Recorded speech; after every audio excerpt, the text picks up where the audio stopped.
Chhath perform होने के बाद पहला बार माँ चामुंडा की धरती पे आए, यहाँ से क्या संदेश देते हैं? शीर्ष नेतृत्व का आशीर्वाद मिला, उनका विश्वास उन्होंने मेरे ऊपर जताया, इसके लिए तो पहले मैं उनको बहुत बहुत धन्यवाद देती हूँ, हमारे माननीय मुख्यमंत्री जी को, और जो हमारे केंद्र के और राज्य के जितने भी शीर्ष नेतृत्व हैं उनको बहुत बहुत धन्यवाद देती हूँ। और गाय घाट के सभी गाय घाट वासियों को, गाय घाट की जनता को, जनता नहीं कहूँगी, मैं मानती हूँ कि गाय घाट की हर व्यक्ति मेरा परिवार है, मेरे चाचा चाची भाई बहन, जिस रूप में आप देखिए, जिस स्वरूप में आप देखिए, उनको भी बहुत बहुत धन्यवाद देती हूँ। क्योंकि मैं हमेशा कहती हूँ कि एक नेता की सबसे बड़ी पूंजी जनता होती है। आज उनका ही प्यार है, आज उनका ही प्यार है कि आज मुझे शीर्ष नेतृत्व ने भी ये मेरे पे भरोसा जताया है। और मैं जैसा कि लोगों के बीच में घूम घूम के कहती हूँ और मुलाकात करने पे बोलती हूँ कि मैं जो विश्वास, जो भरोसा लोग मुझ पे जता रहे हैं, मैं उनके विश्वास पे खरी उतरूंगी, उनके भरोसा का सम्मान और मान रखूंगी। और ये गाय घाट की बेटी जब गाय घाट से जीतकर विधानसभा में आवाज़ उठाएगी गाय घाट की समस्याओं का, तो गाय घाट का हर एक नागरिक बैठ के गर्व महसूस करेगा अपनी बेटी पे।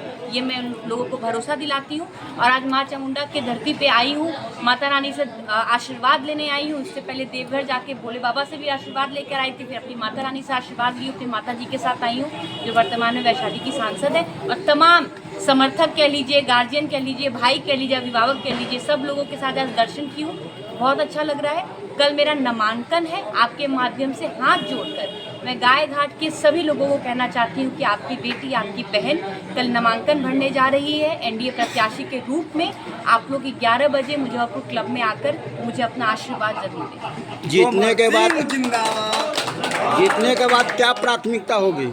जीतने के बाद मेरी प्राथमिकता कोई एक प्राथमिकता नहीं होगी। मेरा मानना है कि ओवरऑल डेवलपमेंट पे फोकस करना चाहिए। हर मुद्दा इंपॉर्टेंट होता है, चाहे वो एजुकेशन से रिलेटेड, सेक्टर से रिलेटेड हो, हेल्थ सेक्टर से रिलेटेड हो, चाहे वो खेल कूद से रिलेटेड हो, युवा के एम्प्लॉयमेंट से रिलेटेड हो। तो मेरा फोकस रहेगा, चाहे महिला सशक्तिकरण से रिलेटेड हो।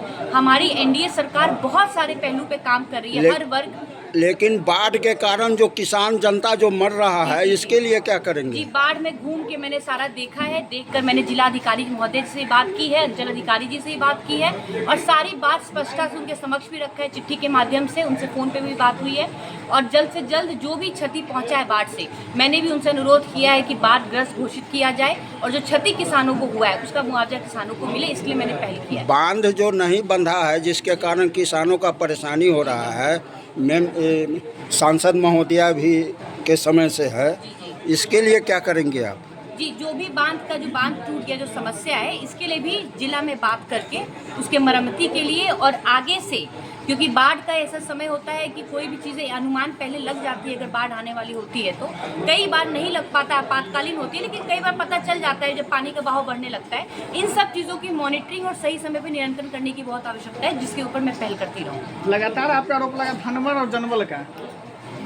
देखिए, हम कौन क्या आरोप लगाता है मैं इस पर कमेंट नहीं करूंगी। I really don't want to comment on anybody right now, ठीक है। मेरा मेन फोकस है, कहते हैं मछली की आग, मेरा मेन फोकस है 2 चीज़: जनता के बीच जाना, उनका विश्वास जीतना, उनके सुख दुख में उनका भागी होना, उनके हिस्सा होना। जो मैं जनता के बीच हमेशा रहकर उनके सुख दुख का साथी रहती हूँ, उनके समस्याओं को हल करने का हमेशा प्रयासरत रहती हूँ। और दूसरा, मछली का आँख होना चाहिए कि बिहार में एनडीए की सरकार बने और बिहार के मुख्यमंत्री पुनः नीतीश कुमार जी बने, और हम लोग को, सब लोग, सभी बिहारियों को जात पात धर्म से ऊपर उठकर इस संकल्प के साथ आगे बढ़ना होगा कि बिहार के विकास की रफ्तार में कोई रुकावट ना आए। इसलिए हम सब बिहारियों को एक होकर इस बार पुनः एनडीए की सरकार बनानी होगी। और 225 का जो नारा है उसमें एक गाय घाट, ये कौन लगा रहे हैं? जनता तो नहीं लगा रहे हैं। मेरी माता जी यहाँ की पूर्व में यहाँ की विधायिका भी रह चुकी है 5 वर्षों के लिए, 2010 से 2015।